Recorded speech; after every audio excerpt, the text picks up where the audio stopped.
Trust consulting services. Using trust to keep your assets private. Here are the benefits of trust: personal privacy, avoiding probate, protecting assets, preserving inheritance, and overall financial wellness, because it's important to protect your family today and through future generations. Now, here are the history of trust. They actually date back to the time of Julius Caesar. Throughout our history, we've seen prominent families use trust to protect their wealth.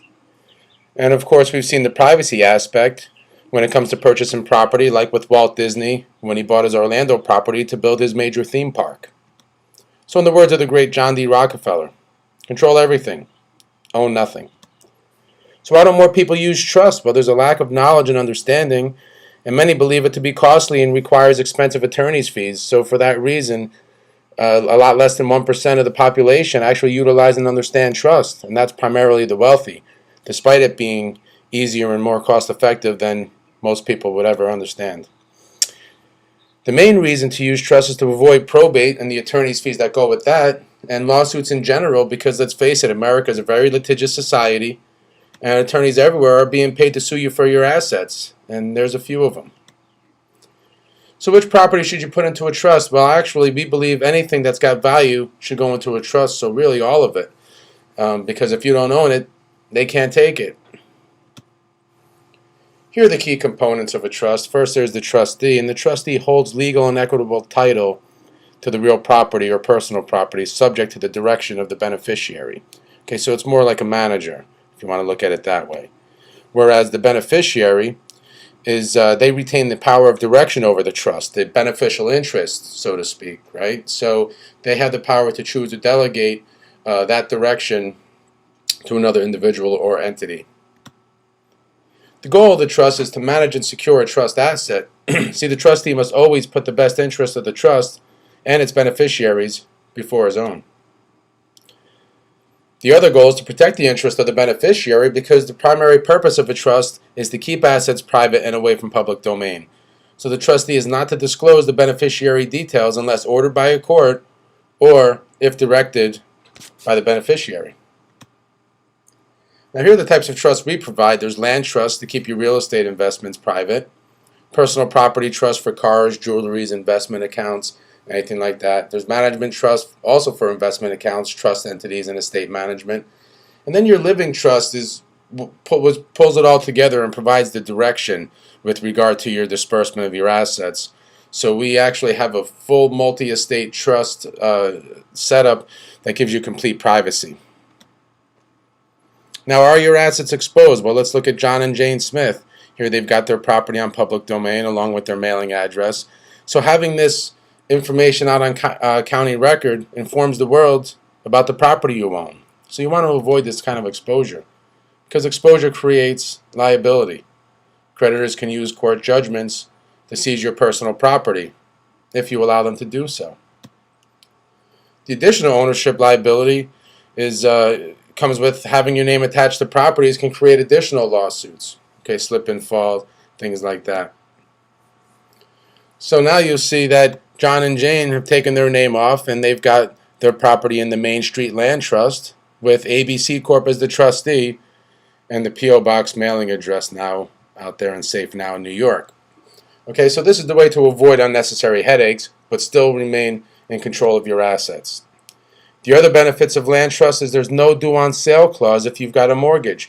So when the deed is transferred for estate planning purposes, the mortgage cannot be accelerated because it's not changing beneficial interest. And for that same reason, there's no sale tax, because you're not actually selling the property. So when the property is transferred, sales tax would not be required. Now there's personal property trust, and your vehicle, your car or motor vehicle that you're driving, can create sometimes the most liability because you're constantly in motion. So you want to, at least we believe that you want to put your car in a trust to reduce that liability. Okay, so when your car is transferred into a trust, you no longer own it. It's owned by the trust. So if somebody else has your car and has an accident, you're not personally liable. Of course, you're responsible for any damage you create on your own, but not tied to the vehicle. Other items to be placed in trust are anything that has value or could be a potential family dispute with regard to inheritance. So anything like that should be placed into a trust with direction, of course, of the living trust. So now we've got the management and direction, and we use management trust to provide direction and trustee services to land trust, personal property trust, and even living trust. Okay, management trust can also be used to manage other services. Now, living trust really is, we set it up as the beneficiary to all of the other trusts because the living trust provides direction to the entire estate, just like we mentioned earlier. Now, accounting and bookkeeping. Okay, bank accounts can be established in the name of the trust, and the trustee will be responsible for those records. But if you're not familiar with running the books for a company, you may want to consult with an accountant. Now, here's what a trust won't provide. It won't protect you from foreclosure.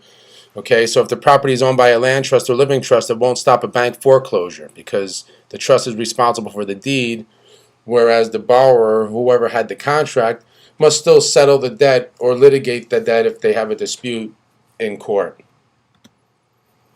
The trust also won't protect repossession of a vehicle. Okay, if a vehicle is owned by a personal property trust, the debt must be settled or paid according to the terms of any financing agreement or anything like that.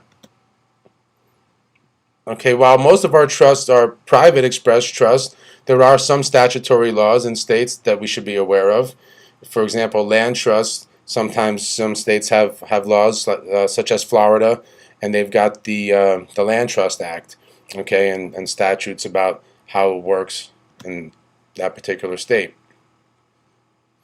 Trusts are also not a replacement for insurance, okay? It won't protect against damage to real property or any kind of theft, so insurance is still a necessity if you want to protect those areas. The living trust provides direction to the estate. Okay, what happens to the home? Who gets the antiques and the fine china? Which son gets the baseball cards? Which daughters get the porcelain dolls? So a living trust is important because it keeps you in control of your family's inheritance, avoiding costly attorney's fees that come with probate.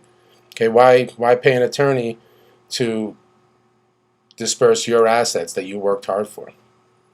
Now, the services we provide are educating families about the importance of placing personal and real property into trust, and that includes trust administration, trustee services, consulting packages, customized solutions, and premium resources, because trusts no longer have to be enjoyed only by the wealthy. Learn how to eliminate liability and manage your own trusts. Give yourself control, while giving yourself protection at the same time, and keeping your assets private. Because placing your assets into trust and protecting your estate is not a privilege for only the wealthy or the elite. It's now available for everyone, and we'd like to show you how.